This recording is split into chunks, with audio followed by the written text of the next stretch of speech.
Good evening and welcome to Love and Soul Series Spotlight. I am here today with you to Spotlight Coming Out Day. October 11th is Coming Out Day. It started in 1988. Bayard Rustin was the actual activist that actually did a lot of civil rights work with Martin Luther King and a lot of others, and created the movement that actually began the March on Washington, who started our rights. We are now able to be free. We can be ourselves. We can interact with one another. We can uplift one another thanks to his work.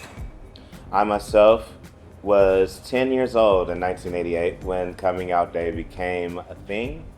And I have always enjoyed being out, but I didn't always understand what it was to be gay. I didn't understand that homosexuality was a thing. It wasn't always a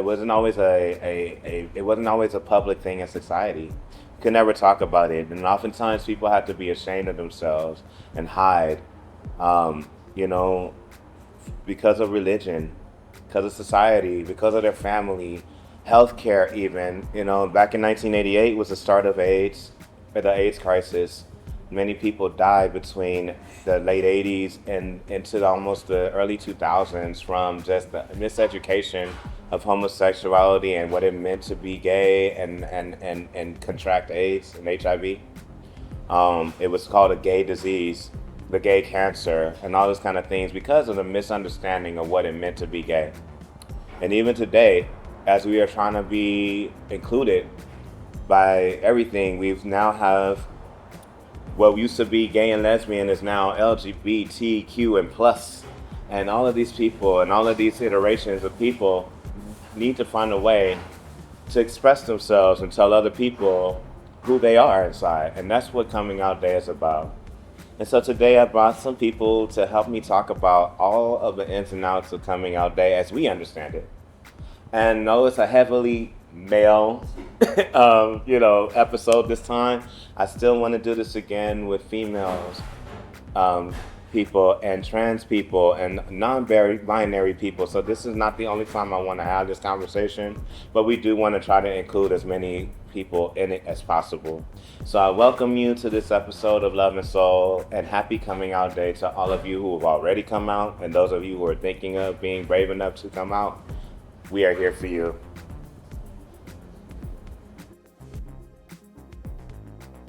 This evening, we're talking to Jeremiah Hine and James DeLeo. Welcome, guys. I loved. And to start, we want to talk about, why do people come out in the first place? Why is it even necessary to have a coming out day? You know? So the question, why come out and why is it hard for people to come out? Well, when it comes to coming out, it comes to a certain point in your life where you're tired of, keeping up this facade of, being someone that you're not or who you're meant to be.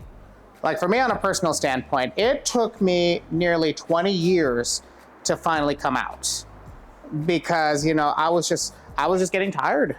I was just tired of, putting up a front, hiding behind, something I'm not. And so over time, it did eat away at me.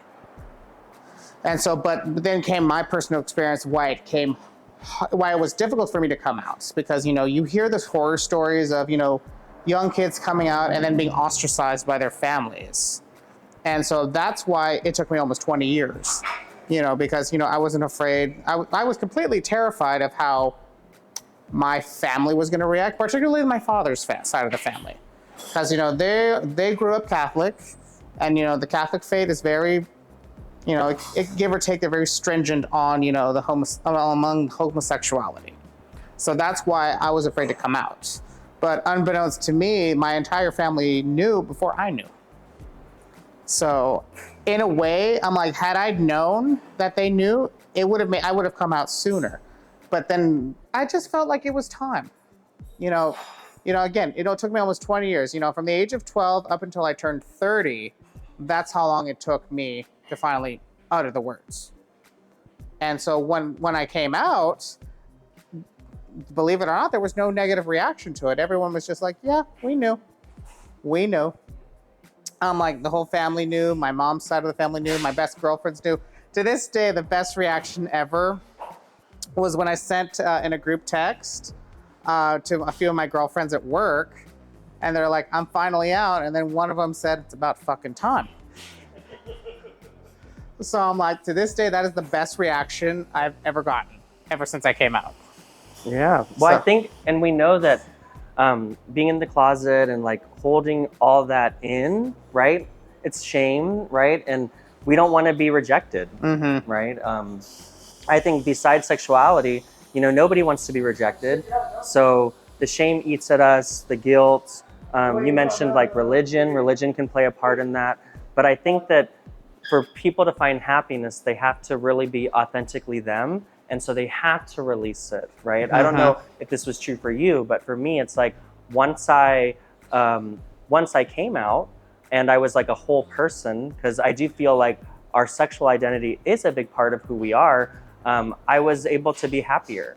And I think that, this National Coming Out Day needs to keep happening because for people to kind of be fully actualized, fully themselves, and integrate all parts of their personality, they need to come out. And so this day will kind of like usher that process happening. Mm-hmm. And I think oftentimes too, the difficulty of coming out is not only the fear of rejection, but knowing how to cope with that rejection.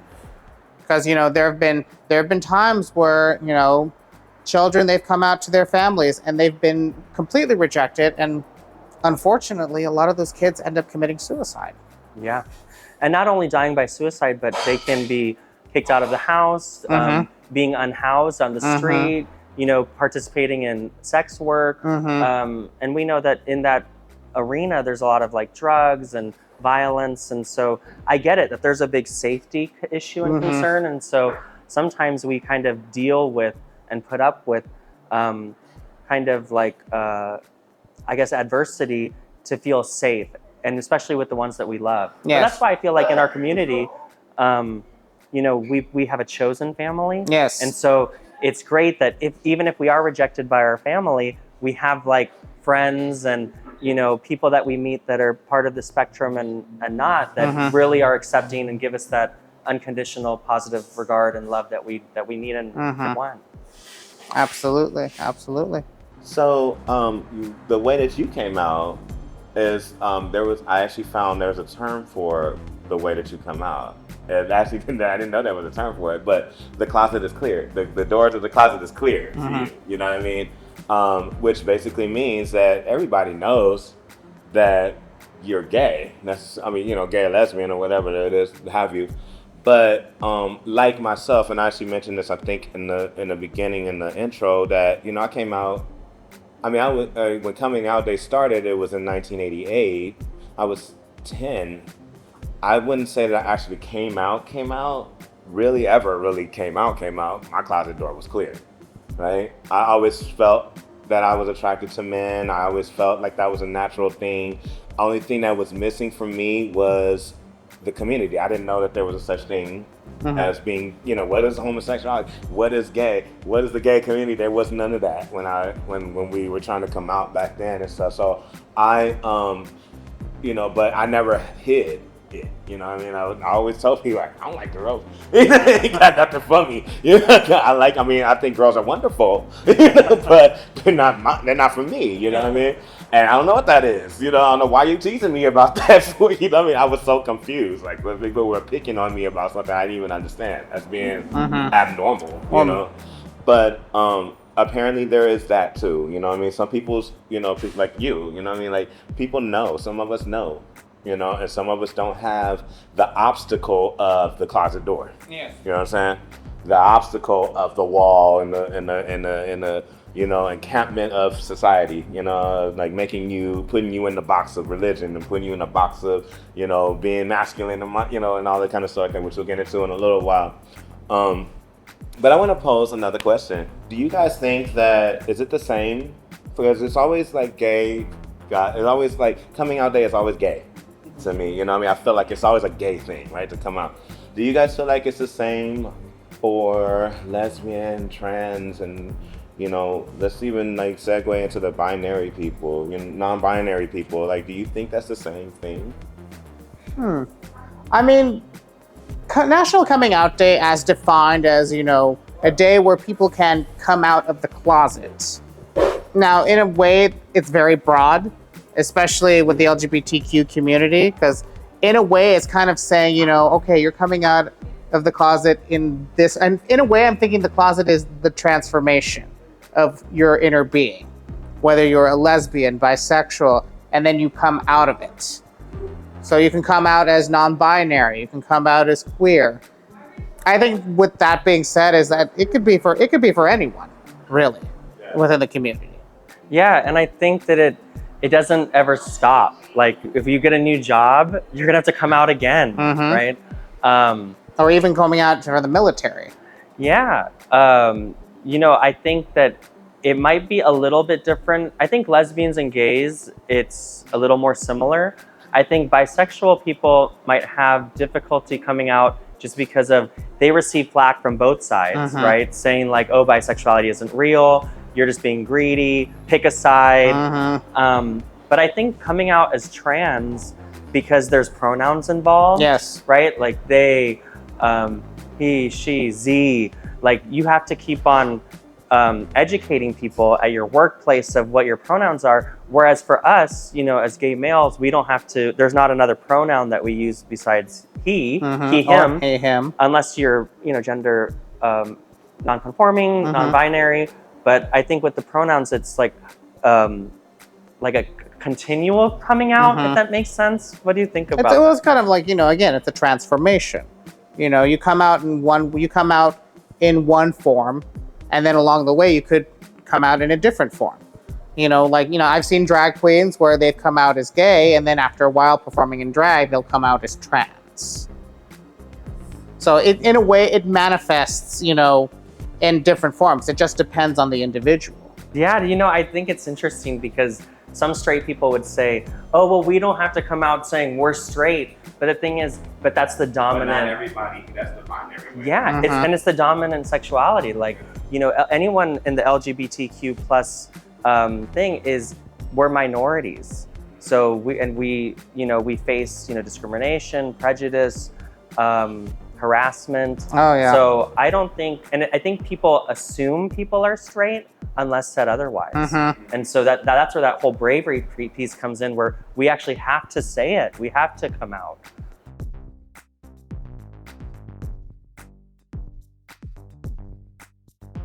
What do you think the dangers of the DL culture are?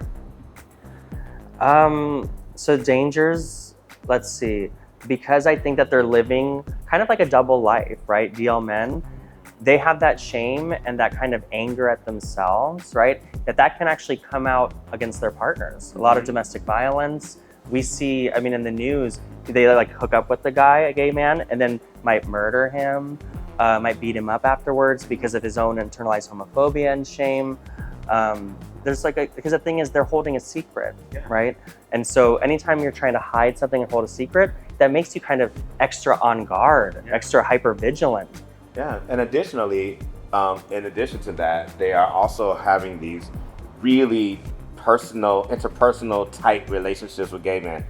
So the gay man might be single, right?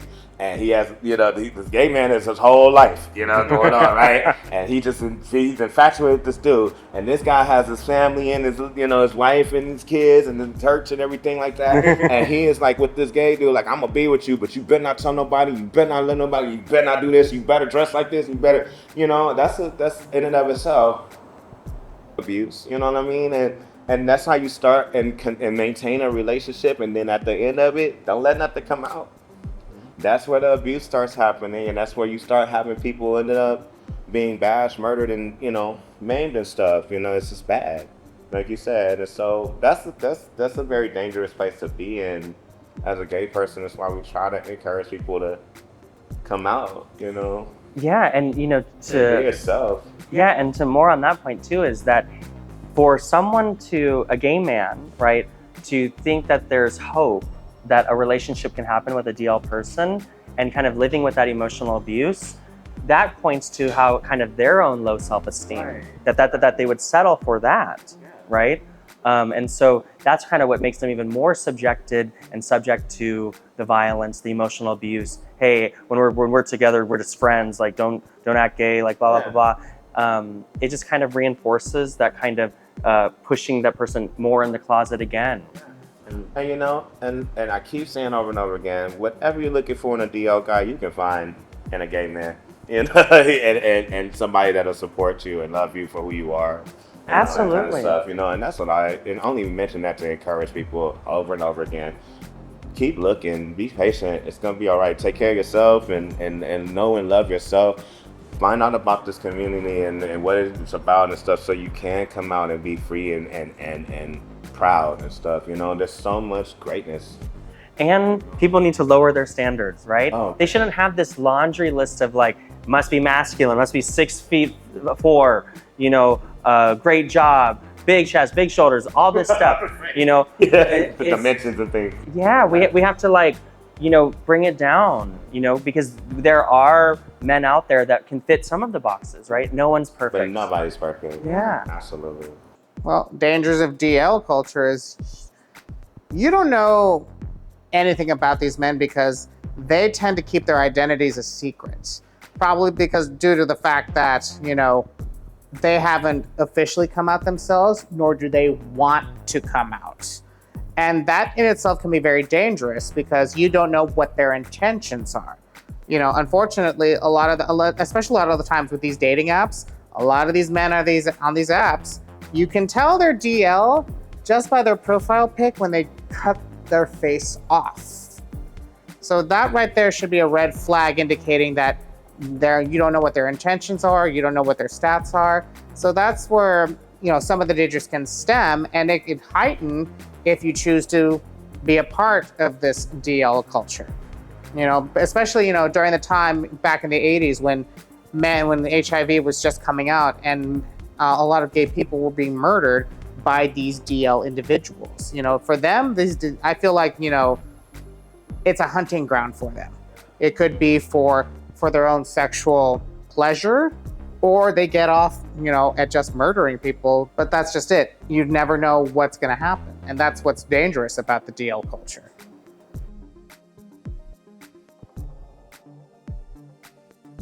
Yeah, I can't comment on the order of how it happens, but I do think that you're right. I think that people are not looking at the values of someone. Like, do they have family values? Do they value freedom and freedom of choice and being able to share their feelings and being vulnerable, things that aren't, you know, typical masculine qualities.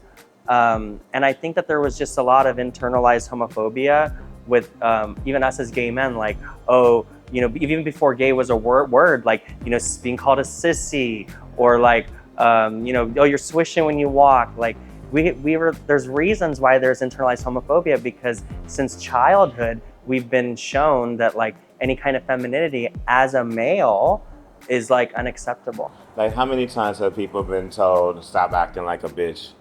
When Yeah. females are always the ones being referred to as the bitch, you know what I mean? And so people always refer to females as bitches, and then you turn around and call a man a bitch, and that's like the lowest form of homosexuality degradation. You know what I mean? Like, you know, you degrade a guy the most by calling him a bitch, Yeah. or a faggot, or those kind of things. And thankfully, the F-bomb has become less and less impactful. Yeah. You know what I mean? But it still hurts. You know Yeah. what I mean? And that word hurts a lot, right? That's actually one of the things that people are so afraid of the most, is being called that, you know? And you know, it's interesting because that word, it to me, for myself, it doesn't hurt me as much as some other things, because it's like, yeah, I know I'm gay. And like, I know my sexuality. Right. Like, come at me with something harder, right? Come at me with something deeper that's gonna cut deeper. Exactly. But it still hurts to like hear even people saying like, oh, this fat, or Right. whatever they're saying. And If it's unfamiliar, it's like, I know when I was growing up, it was one of the scariest things, because that's what people used to bully people. So there's that, Yeah. and then they go get them, you know what I mean, Mhm. kind of thing. So that's Give you a always target. connected to the violence, you know, and stuff of it. And so that's what it was. It was the violent word, you know, homosexuality and stuff. And But I think that it's important that people understand two things, I think, about DL culture and stuff like, because I'm not trying to judge anybody by saying that, but I do want to bring awareness to the fact that, you know, like you said, DL culture exists because of the fear, you know, of having to deal with all the things that we say are the challenges of being, you know, gay. And the thing is, also, in a way, like let's say they're married, right? Married with kids, hooking up with gay guys. They don't have to come out because there's gay men that are gonna have sex with them, right? Yeah. So in a way, if not, we don't necessarily want to force anyone out of the closet, but if they can't have their cake and eat it too. Exactly. And why should they? We can't. Right. Exactly. Right. We can't. So that's why people shouldn't like the inequality of it. There's and that they shouldn't kind of like reward the person that's like being DL by hooking up with them. But also it's like they're destroying their families, right? They're like cheating on their wives. There's so much more to think about, you know. And importantly, just like there's a man for every situation. And so there's one of him in our community. Exactly. If you look hard enough, you know? Yeah. There's always, you can find what you need. And that's one thing I want to encourage more people. I wish I could encourage more people, just regular people, to come on out, because even if you don't have hopefully if you don't have wives and kids and everything like that, come on out, you know what I mean? And show people that you're there. I actually want to share an experience with you guys. We were just at the Eagle Bar in Hollywood recently for, and shout out to the Eagle Bar in Hollywood, in Silver Lake. They had a nice party for Gay Pride weekend.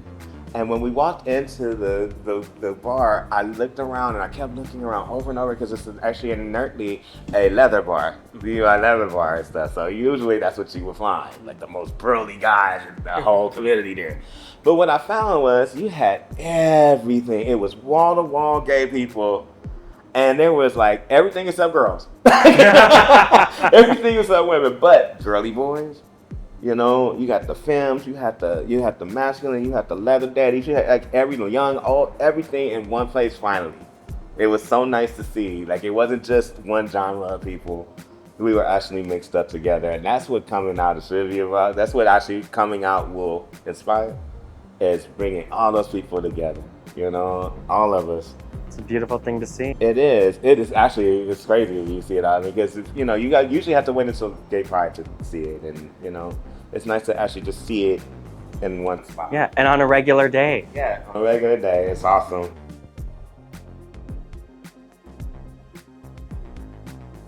You get that? Well, you know, homosexuality, you know, you're a gay man, you like men. Hypersexuality, you just like to have sex. You know, it doesn't matter who you are as an individual, being hypersexual, you just like to have sex, whether it's with a man or a woman. It's basic definition of the two. And I think a lot of times that BL culture starts with that. Hypersexuality, maybe they watch a little bit of, you know, this and that too much, or maybe something happened in their past, you know. Yeah, there is. I don't want to attach the wrong things to this, but you know what I'm saying, but bad or good. Something in the past happened and they're okay with it then, but you know, and they lingered with them. Yeah. And so they want to do it, but they've already made other choices. But to that note, you know, especially with hypersexuality, that's apparent a lot, especially in the gay community, because you know, I mean, a lot of men, you know, I mean, they're men. They think about sex a lot of the time.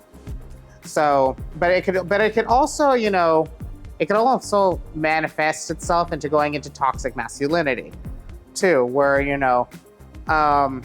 to be this hypersexual being, to get what you want, you know, you have to fit a certain profile. And some of these profiles include being physically fit, being 6 feet tall, having a good job. You know, there's a lot of, you know, traits that can heighten that toxic masculinity. And, you know, unfortunately, you know, every part of the gay community, you know, whether you're in San Diego, West Hollywood, Long Beach, there's always going to be a clique of that. And unfortunately, that brings a sense of insecurities to other gay men who don't fit that profile.